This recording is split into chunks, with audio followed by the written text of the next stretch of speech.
하나님 말씀은 요한복음 20장 24절로 29절입니다.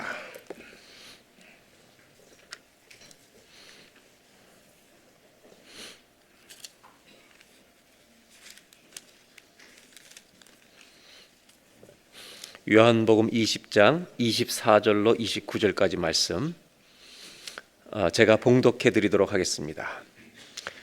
12 제자 중에 하나로서 디두모라 불리는 도마는 예수께서 오셨을 때 함께 있지 아니한지라. 다른 제자들이 그에게 이르되 우리가 주를 보았노라 하니 도마가 이르되 내가 그의 손에 못자국을 보며 내 손가락을 그 못자국에 넣으며 내 손을 그 옆구리에 넣어보지 않고는 믿지 아니하겠노라 하니라. 여드레를 지나서 제자들이 다시 집안에 있을 때 도마도 함께 있고 문들이 닫혔는데 예수께서 오사 가운데 서서 이르시되 너희에게 평강이 있을지어다 하시고 도마에게 이르시되 내 손가락을 이리 내밀어 내 손을 보고 너의 손을 내밀어 내 옆구리에 넣어보라. 그리하여 믿음 없는 자가 되지 말고 믿는 자가 되라. 도마가 대답하여 이르되 나의 주님이시여 나의 하나님이시니이다. 29절 다 같이 봉독합니다. 예수께서 이르시되 너는 나를 본고로 믿느냐? 보지 못하고 믿는 자들은 복되도다 하시니라. 아멘. 여러분, 예수님이 부활하셨습니다. 할렐루야. 이 부활은 기독교의 축제고 부활이 없으면 우리의 믿음도 다 헛것입니다. 그래서 우리는 이 부활의 신앙 위에 날마다 서 있어야 할 줄로 믿습니다. 부활을 믿는 것은 우리에게 너무 큰 축복이고 우리는 그 주님이 부활하신 것처럼 예수를 믿는 자마다 부활하여 하나님의 천국에 참여하게 될 줄로 믿습니다. 도널드 맥클라운 목사님 같은 사람은 신학교 총장을 하신 분인데 러시아 정교 얘기를 하시면서 그렇게 얘기했습니다. 부활절은 하나님이 사탄을 물먹이신 날이다. 저는 이 말이 얼마나 좋은지 모르겠어요. 사단을 물먹이신 날. 우리는 그래서 기뻐해야 된다는 것입니다. 오늘 이 부활의 기쁨을 우리가 더 가슴속으로부터 나누기 위하여 우리 자신에게 오늘 이 본문을 보면서 좀 질문을 던져 볼 것이 있다고 생각합니다. 우리는 진심으로 예수 그리스도의 부활을 믿는가 하는 것입니다. 그리고 내가 죽은 후에 부활할 것을 정말로 믿고 사는가. 그리고 우리 인생의 수없이 많은 문제 가운데도 이 부활의 주님을 믿는 신앙을 가질 때 우리의 문제들 속에서 하나님의 영광이 드러날 것을, 문제 속에서도 부활 신앙이 우리에게 체험될 것을 우리는 과연 믿으며 사는가? 아니면 부활은 믿는데 부활의 역사가 내 인생엔 안 나타나는 것처럼 날마다 근심하며 살 것인가? 오늘 이 도마라고 하는 예수님의 제자의 이 사건을 통해 부활하신 이후에 예수님을 만나는 사건을 통해 부활의 신앙에 대해서 오늘 좀 아침에 잠시 나누려고 합니다. 오늘 본문을 읽어보니까 24절에 나오는 제일 처음 장면은 부활의 주님을 예수님의 제자들이 처음 만날 때 도마만 빠졌다는 것입니다. 여러분, 참 빠진다는 게 참 문제가 될 때가 있어요. 도마만 빠진 거죠. 그래서 제자들끼리 모여서 부활의 주님을 만났다는 얘기를 나눌 때 도마가 이렇게 얘기하는 장면이 오늘 본문에 우리가 잘 알고 있는 말씀인데 너희들은 주님을 봤냐? 나만 못 봤지만 주님의 부활을 손으로 그분의 상처를 만져보지 않고는 나는 믿을 수 없다라고 의심하기 시작했다는 것입니다. 여러분, 의심은 죄입니까 아닙니까?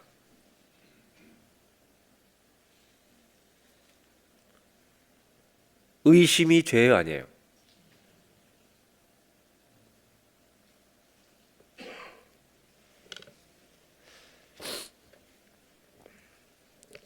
우리 청년들이나 학생들이 신앙에 대해서 회의적일 수 있습니다. 영어로 skeptical하다 그러잖아요. 회의적인 것은 괜찮습니다. 그러나 회의주의에 skepticism에 빠지면 안 된다는 것입니다. 사람은 이성을 가지고 있기 때문에 육신의 한계를 가지고 있기 때문에 영원한 것을 접할 때 고민이 될 때가 있습니다. 의심이 될 때가 있습니다. 더 위험한 것은 의심이 아니라 위선이라는 것입니다. 안 믿으면서 믿는 척하는 것은 더 무서운 것입니다. 여러분, 안 믿어지는 것은 조금 고민해 보시길 바랍니다. 덮어놓고 절대로 믿는다고 얘기하지 마시고, 내 사는 것이 정말 입으로는 믿는다 아무리 얘기해도 자기 삶에서 전혀 안 믿는 것처럼 산다 그러면 그건 더 위험한 거라고 저는 생각합니다. 사람은 누구나 의심할 수 있습니다. 하나님은 도마를 통해서 우리에게 뭘 얘기하시는가, 이것을 오늘 아침에 좀 고민해 보려고 하는 겁니다. 여러분이 의심이 죄냐 물어보니까 굉장히 당황하시는 것 같아요. 그래서 여러분들, 안 믿어지는 것은 편안하게 고민해 보시기 바랍니다. 그럼 더 하나 질문해 보겠습니다. 도마는 예수님의 부활을 부정할 생각이 있는 것입니까? 아니면 나도 보고 싶고 그래서 믿고 싶다는 것을 말하고 있는 것입니까? 이렇게 얘기하면 조금 더 대답이 쉬워질 겁니다. 자, 도마는 예수 부활을 거부하려고 하는 겁니까? 나도 믿고 싶은데 주님 보고 나도 믿고 싶다라고 믿고 싶어서 하는 얘기입니까? 그러면 다시 돌아볼까요? 이 의심이 죄예요, 아니에요? 이제는 좀 정신 차리셨네요. 하나님이 중요하게 여기시는 것은 언제나 우리 마음속에 있는 동기라는 걸 잊지 마시기 바랍니다. 동기. 우리가 이 말을 하는 의도가 무엇인가를 하나님은 가장 중요하게 여기신다는 겁니다. 오늘 처음 우리가 나누고 싶은 것은 이것입니다. 신앙에 대한 고민을 좀 하며 살자는 것입니다. 덮어놓고 믿는다고 말만 하고 내 멋대로 사는 위선에 자꾸 익숙해지지 말고, 내가 정말로 주님을 믿는가, 삶 속에서 이 믿음이 정말 누려지는가, 좀 고민하는 신앙이 됐으면 좋겠다는 겁니다. 성경은 오늘 그것을 우리에게 보여주고 있습니다. 도마는 제자들이 봤다는 얘기를 듣고 약간 시기심이 있었는지도 모르겠습니다. 자기도 보고 싶었을 겁니다. 그래서 나도 주님을 보고 만져보지 않으면 믿을 수 없다. 여러분, 고민을 진지하게 정직하게 고민을 갖고 있는 사람을, 성경을 보면요, 주님은 반드시 그 사람을 만나 주십니다. 주님을 거부하려는 사람이 아니라 주님을 찾는 사람은 반드시 만나 주십니다. 하나님께서 언제나 말씀하셨죠. 너는 전심으로 나를 찾고 찾으면 나를 만나리라. 이것이 하나님의 약속입니다. 기독교 역사 가운데도 이런 고민을 한 신앙의 위인들이 많이 있습니다. 우리가 잘 아는 기독교의 역사 가운데 굉장히 중요한 인물 중에 한 사람이 어거스틴이라는 사람입니다. 이 어거스틴은 354년도에 출생한 사람이니까 생각해 보세요.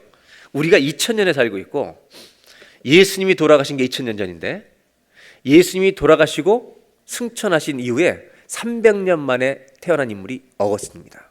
즉 300년대 기독교는 예수님의 죽으심과 부활의 이 소식이, 이 증인 소식이 정말 라이브처럼 느낄 수 있는 역사 속에 살고 있었다는 것입니다. 2000년이 지나니까 예수님이 실제 인물이야, 이런 사람들이 많지만, 여러분, 예수님이 사셨던 그때부터 100년, 200년, 300년대 이때까지는 예수님이 이 땅에 왔다 가신 것은 너무 리얼한 사실이었다는 것입니다. 이분이 기독교에 대해서 고민했던 흔적을 책에다 써놓은 게 많습니다. 사실은 어거스틴의 고백록이라고 하는 책 있잖아요. Confession. 이 고백록이란 이 책은 예수를 믿지 않는 사람들에게도 필독서 중에 하나가 될 수 있을 만큼 중요한 책입니다. 왜냐하면 이 사람이 방황을 많이 했다가 주를 믿게 된 사람이기 때문입니다. 이분의 고민의 배경은 이런 배경입니다. 우리가 잘 아는 예수님이 살아가실 때 사도행전 3장에 보면 예수님이 죽으시고 부활하신 다음에 사도행전에 승천하십니다. 그리고 너희가 본 그대로 다시 오시리라. 제자들이 그 부활의 주님을 만난 다음에 모두 다 하나님 앞에 헌신하는, 재헌신을 하고 순교자로 인생을 살게 되는 장면이 사도행전입니다. 그때 3장에 베드로와 요한이 성전으로 올라갈 때 성전 미문에 앉아있던 안진뱅이를 기억하실 겁니다. 그 안진뱅이가 베드로와 요한을 보고 구걸할 때, 돈을 달라고 구걸할 때 베드로와 요한이 했던 유명한 말을 우리는 다 기억하고 있습니다. 뭐라고 얘기하냐면, 은과 금은 내게 없거니와 은과 금은 내게 없거니와 내게 있는 것으로 내게 주노니 곧 나사렛 예수의 이름으로 일어나 걸으라. 여러분, 초대교회 성도들은 은과 금은 없었는데 예수는 있었습니다. 그런데 기원 후 313년, 정확히 말하면 312년, 로마가 전체를 다스리던 때 콘스탄틴 대제가 로마의 황제가 됩니다. 황제가 되었을 때 312년에 황제 활동 중에 312년에 이 콘스탄틴 대제가 예수를 믿고 회심을 합니다. 여러분, 생각해 보세요. 황제가 예수를 믿었다는 것은 우리가 박수를 쳐야 될 일입니다. 그러나 안타까운 것은 정치 최고 지도자가 하나님을 믿고 나니까 그동안 박해받던 기독교가 완전히 역전돼서 기독교가 국교가 됩니다. 그래서 이 313년 이후부터 기독교는 어디다 투자를 하기 시작하냐면 핍박받으면서 복음을 전하던 기독교가 성전을 건축하는 화려한 양식에 투자하기 시작합니다. 그때부터 교회사의 역사는 기독교를 암흑기라고 얘기합니다. 그래서 그 당시의 기록을 보면 교회는 은과 금을 가지게 되었다. 그 대신 믿음을 잃어버리기 시작했다는 것입니다. 은과 금이 없었을 때 초대교회는 믿음을 가지고 있었습니다. 그런데 은과 금을 교회가 많이 가지면서 많은 성도들 안에 믿음을 상실해 갔다는 것입니다. 그리고 313년 이후에 그런 일들이 일어나면서 이 어거스틴은 354년에 출생했는데 386년 32세가 되었을 때 이 어거스틴이라는 사람이 예수를 믿는 종교적 회심을 하게 됩니다. 그래서 이 기독교가 부패해 가는 걸 보면서 어거스틴의 관심은 예수 그리스도의 삶과 죽음과 부활에 대해서 수많은 강조를 하며 가르치고 책을 쓰는 일들을 계속하게 됩니다. 이 어거스틴이 오늘 우리가 읽은 요한복음 주석도 쓰게 됩니다. 그 당시에. 근데 문제는 뭐냐 하면 이 요한복음을 주석을 다 쓰고 어거스틴에게도 고민이 옵니다. 그건 뭐냐 하면 내가 분명히 하나님을 믿는데 예수님이 하신 말씀 중에 나를 믿는 자는 나보다 더 큰 일도 하리라. 이 말이 어거스틴은 믿어지지가 않은 것입니다. 이걸 가지고 정직한 고민을 시작하는 겁니다. 자기는 기적을 본 적도 없습니다. 그리고 이걸 가지고 어거스틴은 씨름을 하기 시작합니다. 믿고 싶어도 믿을 수가 없었습니다. 주님이 그런 일을 하신 건 나는 믿는데 우리에게 그런 일이 일어난다? 어거스틴은 굉장히 고민했습니다. 424년 부활주일이었습니다. 요한복음 주석을 쓰고 5년이 지났을 때인데 부활주일 예배 때 히포의 어거스틴, 그 동네에 사는 두 남매가 있는데 이 두 남매가 아주 심한, 지금으로 하면 수전증처럼 팔을 너무너무 떨어서 앉아있을 때 가만히 있지 못하는 남매가 있었는데 오빠 되는 파울루스라는 이 형제가 부활주일 예배에 참석하게 됩니다. 그때 어거스틴은 그 안에 주님의 기적을 체험하고 싶은 갈망이 있었는데 자기에게 없어서 고민하면서 늘 기도해 왔는데 그가 설교하던 중에 그 몸을 떨던 형제가 갑자기 성령의 역사로 쓰러집니다. 누워버리게 되는 겁니다. 마치 잠든 것처럼 가만히 설교 중에 누워있다가 다시 일어났을 때, 깨어서 일어났을 때 어거스틴은 부활주일날 예배 중에 기적을 처음으로 보게 됩니다. 그 형제가 일어났을 때 온 동네가 너무 불쌍히 여기던 형제였는데 떨던 손이 다 정상으로 돌아온 것입니다. 그것을 본 모든 교회가 그날 지금 424년도 부활주일 예배를 제가 설명드리는 겁니다.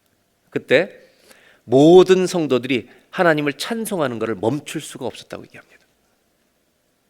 어거스틴도 흥분해서 수요일날 이 형제에게 간증을 다 쓰게 해서 수요일날 전 교회 교인들을 다시 모집합니다.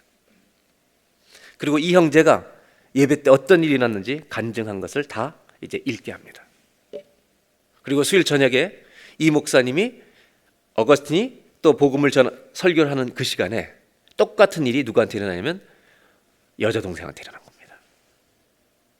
그래서 이 둘 다 그 떨던 병에서 부활주일과 수요일 날 전부 다 치유받는 일을 경험하면서 이제 어거스틴은 예수님이 하셨던 말씀이 실제라는 것을 자기도 믿는 믿음에 이르게 되었다는 것을 그는 기록하고 있습니다.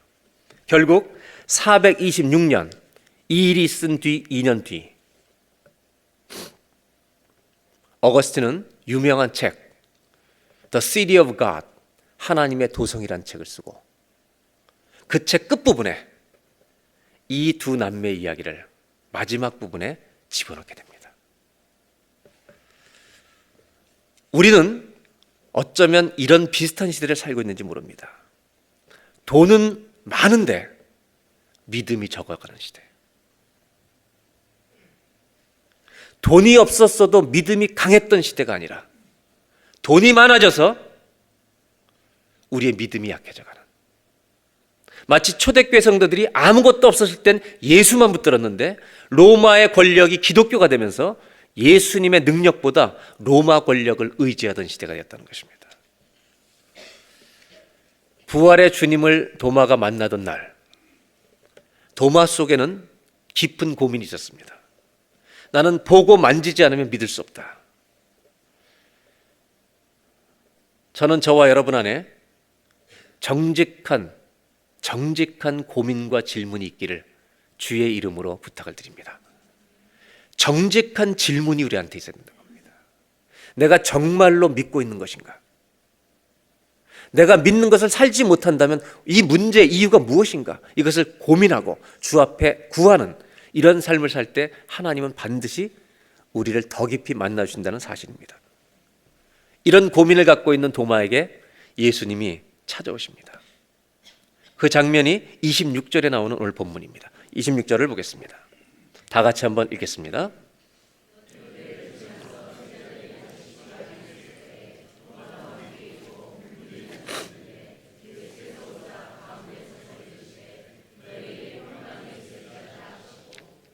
이 성경을 보면 놀랄 수밖에 없는 상황입니다. 이렇게 문은 다 닫혀 있는데 갑자기 예수님께서 오신 겁니다.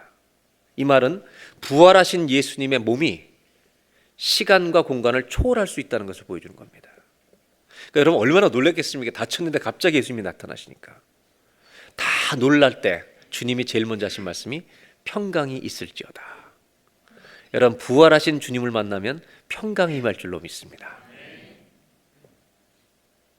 두려움을 이길 수 있는 평안이 찾아오는 겁니다. 얼마나 놀랐겠습니까? 그리고 나서 27절에 예수님이 도마에게 말씀하십니다.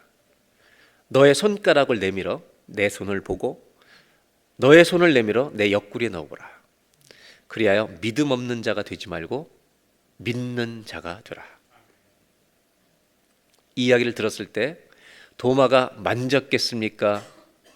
안 만졌겠습니까? 만졌을 것 같아요? 안 만졌을 것 같아요? 만졌다고 생각하는 분은 손 들어보세요. 예, 버릇없는 분들이네 굉장히. 아직 주님을 모르시네 잘. 정답은 아닙니다. 제가 여러분들이 틀렸다는 말 아니고 모릅니다. 성경에는 그것은 기록하고 있지 않습니다. 그런데 그 다음 절을 봐서는 안 만졌을 가능성이 훨씬 높다는 겁니다. 28절에 이렇게 되어 있습니다. 다 같이 읽겠습니다.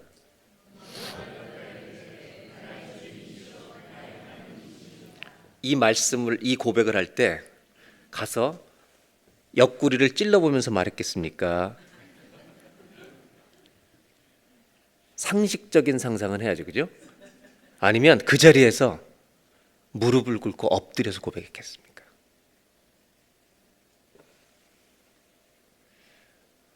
주님의 임재만 와도 사람들은 서 있을 수도 없는 것입니다. 저는 요즘에 현대인들의 신앙 가운데 체험 없는 믿음, 주지주의적인 이성으로만 동의하는 믿음, 이 믿음의 비극의 실체가 10년, 20년, 30년 뒤에 나타나게 될 거라고 봅니다. 도마는 감히 만질 수가 없었을지 모릅니다. 도마가 할 수 있던 최고의 그 말을 듣고 했던 태도는 당신은 나의 주, 나의 하나님, 예수님의 신성을 고백하는, 이걸 이렇게 표현할 수 있죠. 그 자리에서 무릎 꿇고 주님께 예배했다는 것입니다. 여러분, 주님을 정말 믿고 싶다, 내가 더 정말 진정으로 주님을 믿고 싶습니다, 이런 고민을 가지고 기도하는 사람을 하나님은 반드시 그의 인생에 찾아와 주실 것입니다. 그리고 그 고민을 가지고 기도로 씨름하는 사람들에게 주님은 의심이 변하여 뭐가 되게 하시느냐? 예배가 되게 하신다는 것입니다. 오늘 첫 번째로, 부활의 주님을 만나던 날 도마는 어떻게 됐는가? 이걸 보면서 우리도 이 주님을 만나면 의심하던 모든 자들이 하나님을 예배하는 자로 바뀌게 될 줄로 믿습니다. 오늘 부활주일입니다. 한번 따라 하실까요? 부활하신 주님을 만나던 날, 우리의 의심은 예배로 바뀌게 됩니다. 저와 여러분의 예배가 예배드리면서도 의심하는 자가 아니라 진정한 예배를 드릴 수 있는 믿음 위에 서게 되기를 주의 이름으로 축원합니다. 도마는 보고 싶었습니다, 만지고 싶었습니다, 안 믿으려고가 아니라 나도 그렇게 믿고 싶다는 것이었습니다. 주님은 정확하게 그 자리에 찾아오셨습니다. 그리고 도마의 이름을 부르며 나를 만져라, 그리고 믿지 못하는 자가 되지 말고 믿는 자가 되라, 이렇게 얘기해 주셨을 때 그는 그 자리에서 무릎을 꿇어버립니다. 한국에 GBT라는 성경 번역 선교단체가 있습니다. 거기에 대표로 있던 이태용 목사님이라는 분은 전혀 예수를 안 믿던 사람이죠. 굉장히 이지적인 사람이었습니다. 친구가 전도를 했습니다. 그때 마침 외국인 목사님이 오셔서 자기 선교단체, 젊은 대학생 때 선교단체 신앙생활 설교하러 강사로 리트릿 때 오시는 분이 있었는데, 그 친구가 이태용 자기 친구를 그 리트릿에 초대하려고 계속 전도한 겁니다. 요번에 우리 수련회 한번 꼭 오라고. 근데 이태용 씨가 2개를 딱 부탁합니다. 오케이, 내가 가겠다. 그러면서 이 이태용 형제가 뭐라고 생각하냐면, 내가 하나님이 진짜 계시다면 기도해 보겠다.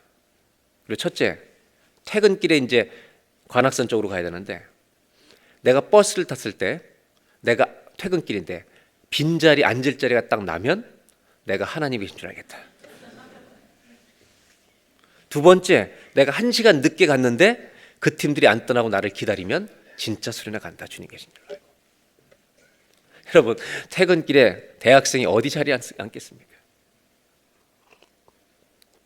버스를 딱 탔는데 한 정류장 가서 그 다음 정류장 가는데 자기 앞에 앉아있던 사람이 바로 일어나더랍니다.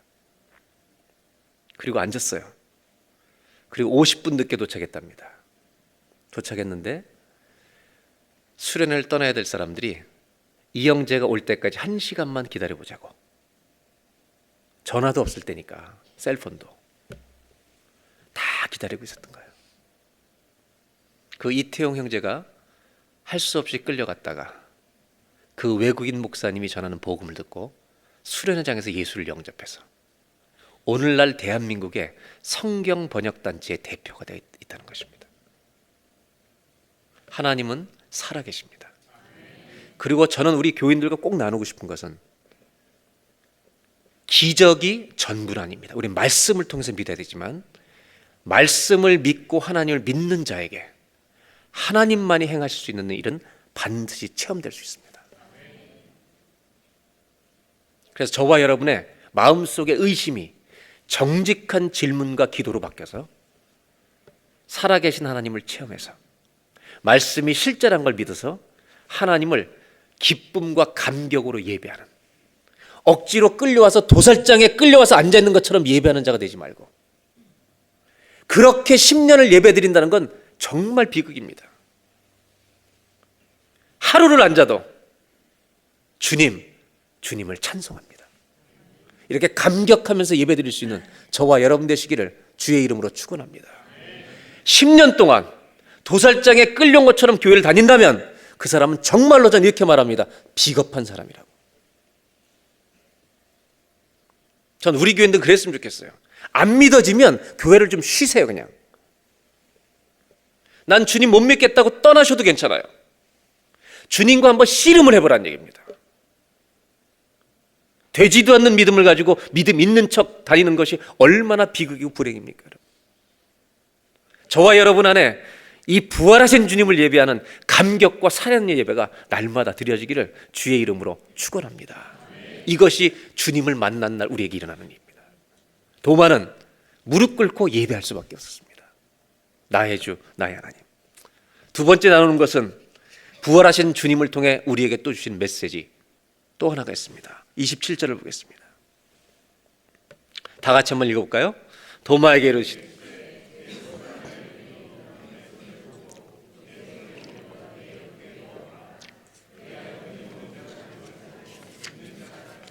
예수님은 12제자, 아니 가룟 유다가 없는 11제자에게 나타나셨습니다.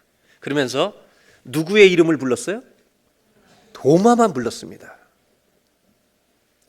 도마만 부르시고 뭐라고 얘기하냐면 도마한테 네 손가락을 내밀어 내 손을 보고 네 손을 내밀어서 내 옆구리를 찔러보라. 왜 이렇게 얘기하시는 거예요? 예수님이 이 얘기를 도마한테 왜 하시는 거예요? 왜? 이 얘기를 누가 했어요? 여러분, 부활신앙을 가질 때 굉장히 중요한 메시지가 여기 있는 겁니다. 도마는 주님이 저 얘기를 왜 해? 이렇게 생각했을까요? 깜짝 놀랐을까요? 왜요? 네? 도마는, 아니 지금 11제자는 자기들이 예수님이 돌아가시기 전에 깨닫지 못했던 것을 직접 깨닫게 됩니다. 이게 부활신앙의 축복입니다.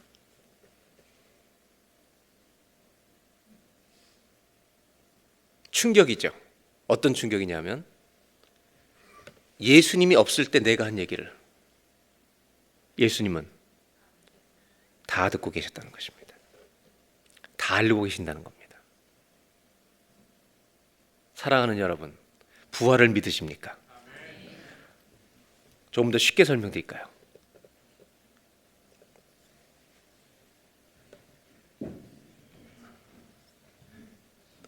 예수님이 부활하시기 전까지는 언제나 육신으로 만났습니다. 예수님과 이 제자들이. 그래서 박 권사님, 베드로 한번 나와보세요. 도마도 좋고.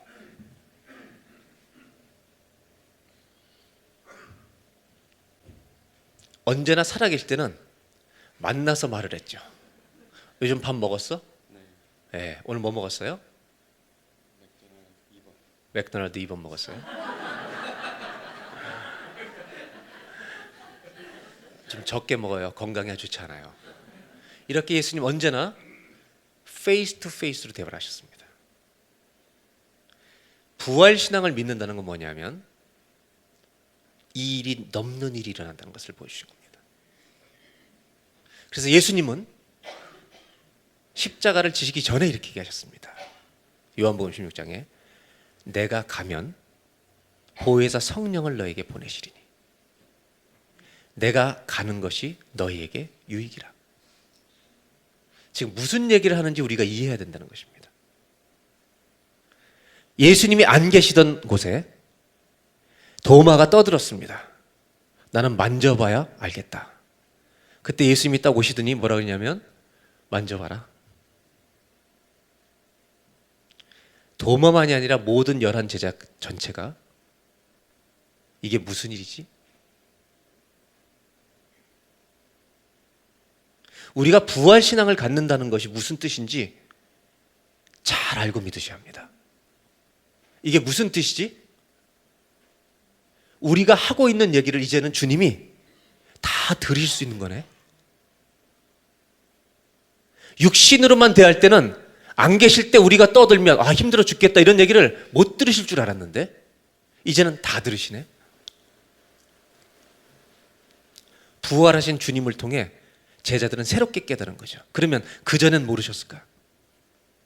그전에 알고 계셨던 거죠. 부활신앙을 통해서 전혀 새롭게 깨닫게 된 사실은 뭐냐? 여러분 이렇게 이해하시면 어떨까요? 우리가 하는 말을 주님은, 부활하신 주님은 다 듣고 계십니다. 아멘입니까? 이게 부활신앙입니다. 여러분. 이 형제가 어젯밤에 부부싸움을 했다면 그 부부싸움을 안 했겠지만 그 부부싸움을 할 때 주님은 다 듣고 계시고 이렇게 말하고 싶다는 거죠. 이제 그만 좀 싸워. 여러분 우리가 부활신앙을 믿는다는 건 이런 믿음이 포함되어 있어야 되는 겁니다. 예수님 부활을 통해 도마에게 만져보라는 것으로만 가르치신 게 아니라 네가 하는 얘기를 내가 다 듣고 있다. 아줌마끼리 둘이 싸운 것을 주님은 다 알고 계신다는 거죠. 그럼 부활신앙을 가진다는 말은 저 아줌마랑 싸우려고 할 때 누가 들으신다? 주님이 들으신다는 것을 믿어야 부활신앙을 가진 자죠. 여기서 중요한 게 있습니다. 마치 우리가 감시당하는 것 같아. 굉장히 기분 나쁜 분들 있잖아요. 감시가 아니죠. 감시를 가르쳐 주려는 게 아니죠. 주님이 제자들에게 가르쳐 주려고 하는 것은 감시가 아닙니다. 내가 너를 감시하고 있으니까 조심해 이러기 위해서 말씀하신 게 아닙니다. 이제 이들이 예수를 전하며 살아야 되는데 이 세상에서 수많은 고통과 어려움이 올 텐데 네가 말하는 것을 내가 다 듣고 있다는 사실, 이 사실 중에서 네가 반드시 알아야 될 것은 내가 너를 감시하는 자가 아니라 내가 죽어서 하늘나라에 올라가서 너를 위해서 중보하며 기도할 텐데 잊지 말 것은 감시가 아니라 내가 너와 평생토록 동행할 것이다. 그래서 예수님이 마태복음 28장 마지막 절에 가서 복음 전하라고 모든 민족에 그러면서 세상 끝날까지 보라 세상 끝날까지 내가 항상 너희를 감시할 것이다. 이렇게 하셨어요. 항상 함께 할 것이다. 할렐루야. 부활신앙 안에 있는 아주 중요한 비밀이 뭐냐? 주님이 나와 함께 하신다. 워칭 오버 하신다는 거예요. 우리를 돌보신다는 말입니다. 나는 부활을 믿어 말만 하고 내 멋대로 살지 말고 부활신앙을 믿는다면 죄와 유혹을 만날 때 내가 하나님 앞에 원치 않는 행동과 말들을 하려고 할 때 주님이 나와 동행한다는 사실을 잊지 않는 자가 부활하신 주님이 나와 함께 하신다는 걸 믿는 부활신앙을 가진 자라는 것을 잊지 마시고 완전한 삶은 못 살지라도 그 동행하심의 축복을 누리는 저와 여러분들이 되시기를 주의 이름으로 기원합니다. 오늘 두 번째로 나누고 싶은 주제가 이것입니다. 한번 따라할까요? 부활하신 주님을 만나게 되면 어떻게 되느냐? 한번 따라하시죠. 우리를 바라보시는 주님을 보게 됩니다. We'll see Jesus who is watching over us. 우리를 바라보고 계신. 함부로 막 싸우려고 할 때 제가 소리 안 내기를 기대하시는. 아줌마들이 남편 막 무시하려고 그럴 때 제가 남편을 리스펙트 하기를 기대하시는.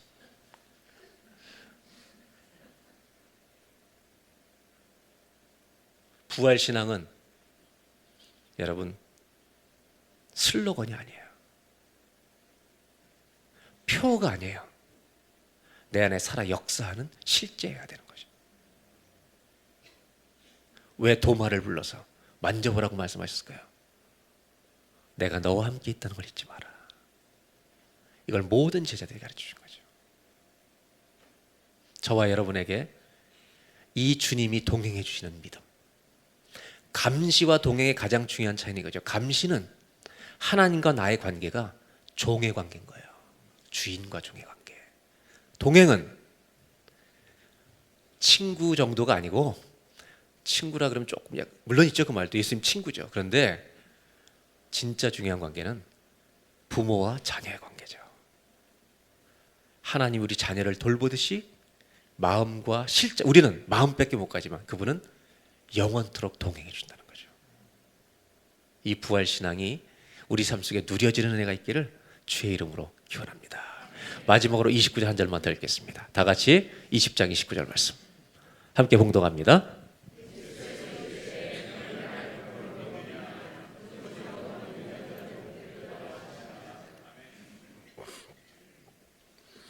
이 말씀은 도마에게만 주신 말씀이 아니라 장차 올 모든 크리스찬들에게. 왜냐하면 앞으로 올 예수님이 승천하신 다음에 올 모든 자들은 주님을 못 보고 안 보고 믿을 것이기 때문에, 말씀을 통해 듣고 믿을 것이기 때문에, 예수님이 죽으시고 부활하시고 승천하신 다음에 모든 기독교인 다시 오실 때까지 주님, 그 세대들이 하는 말씀이죠. 이렇게 말씀하시죠. 너는 나를 본고로 믿느냐? 보지 못하고 믿는 자들은 복되도다 라고 말씀하셨다는 것입니다. 여러분, 안 보고 믿을 수 있다는 게 무슨 뜻일까? 이것이 부활신앙의 마지막 메시지라고 생각합니다. 간단히 결론을 맺는다면 이렇게 얘기할 수 있습니다. 내 인생이 죽음이 아니라 죽음 같은 고난이 올 때가 있습니다. 죽음 같은 질병이 올 때가 있습니다. 아직 죽지 않았어도. 죽음 같은 인생의 정말 답답한 일들이 우리를 억누를 때가 있습니다. 그때 부활신앙은 이것입니다. 그 죽음과 절망의 시간에 하나님이 나를 일으키실 부활의 소망을 믿는 것입니다. 이것이 부활의 신앙이죠. 너는 나를 본고로 믿느냐?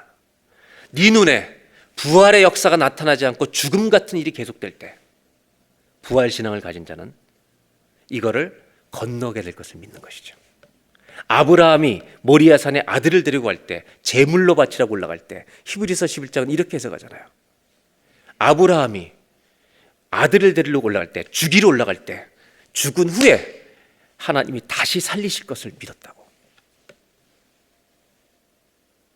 죽음 같은 고난을 통과할 때 부활신앙은 이 상황 속에서 하나님이 나를 건져내실 것을 믿는 부활의 소망을 가지고 그 고난을 통과하는, 이것이 예수 믿는 사람의 부활신앙이 아닐까. 이사야서 61장 3절에 이런 말씀이 그래서 있습니다. 다 같이 한번 함께 읽겠습니다. 무릇 시온에서 슬퍼하는 자에게 화관을 주어 그 죄를 대신하며 기쁨의 기름으로 그 슬픔을 대신하고 찬송의 옷으로 그 근심을 대신하시고, 여기에 아직 조금 더 뒤에 읽기 전에요. 화관으로 죄를 대신하며 기쁨의 기름으로 슬픔을 대신하며, 그 다음에 오늘 이 말씀이 얼마나 좋습니까? 찬송의 옷으로 그 근심을 대신하고. 부활신앙을 가지고 있는 사람은 근심 속에 있을 때 뭐 한다고요? 찬송한다는 것입니다. 왜요? 홍해를 만났는데 홍해를 건너게 하실 것을 믿는 거죠. 그래서 이스라엘 백성들은 홍해 앞에서 원망했지만 모세가 믿음으로 여호와의 구원을 가만히 보라고 했을 때, 홍해 바다가 갈라졌을 때 나를 죽이는 바다인 줄 알았더니 나는 살리고 애굽 군대는 죽이고. 그리고 그건 건넌 다음에 여러분 출애굽기에 14장이나 15장에 가면 전체가 뭔지 아세요? 미리암의 찬가, 하나님을 찬송하는 노래. 하나님 여호와 주라는 이름이 30번이 넘게 나오도록 하나님을 찬송하는 것. 부활신앙은 뭐냐? 내가 죽어갈 때 찬송하는 거죠. 내가 절망밖에 없는데 소망의 주님을 노래하는 것이죠. 왜? 부활의 주님이 나를 이 고난에서 건너가게 하시고 나를 건져내실 줄 믿기 때문이죠. 이 믿음으로 무장되는 저와 여러분 되시길 바랍니다. 그래서 그 뒤에를 보면 이렇게 되어 있습니다. 그 다음 말씀, 그들이 의의 나무 곧 여호와께서 심으신 그 영광을 나타낼 자라 일컬음을 받게 하려 하심이라. 부활 신앙을 가지고 우리가 매일을 산다면 어떤 어려움과 절망과 위기 속에서 부활을 믿는다면 우리는 노래할 수 있을 것입니다. 영어로 God is now here 이라는 말이 있습니다. 오늘 집에 가셔서 영어로 God, God is now here 이 말을 그대로 띄지 말고 그대로 써보세요. 그리고 어떻게 읽혀질 수 있나? God is now here. 하나님은 지금 여기 계십니다. 근데 이것을 God is 다음에 N-O를 읽어보세요. No, where. 하나님은 아무데도 안 계십니다. 모든 사람은 주님이 계신 상황 속에서 나와 평생 함께 하십니다라는 믿음으로 살 수도 있고, 하나님은 여기도 안 계시고 저기도 안 계십니다 라고 살 수도 있습니다. 부활주일입니다. 마지막 세 번째 주제, 부활하신 주님을 만나면 우리는 어떻게 되는가? 한번 따라 하실까요? 절망 속에서 우리는 소망을 노래합니다. 이것이 부활신앙입니다. 혹시라도 오늘 여러분의 환경과 상황이 절망 가운데 있다면, 부활은 주님만 부활하신 것이 아니라 제 대신 화관을 내게, 슬픔 대신 기쁨을 우리에게 부어주시고, 그리고 근심 대신 찬송의 옷을 입혀주실 그 주님을 믿는 믿음이 부활신앙이라는 걸 잊지 마시고, 저와 여러분들이 절망 속에서 우리 주님의 소망 주실 것을 찬송할 수 있는 부활의 믿음에 서 있는 저와 여러분 되시기를 주의 이름으로 축원합니다. 기도하겠습니다.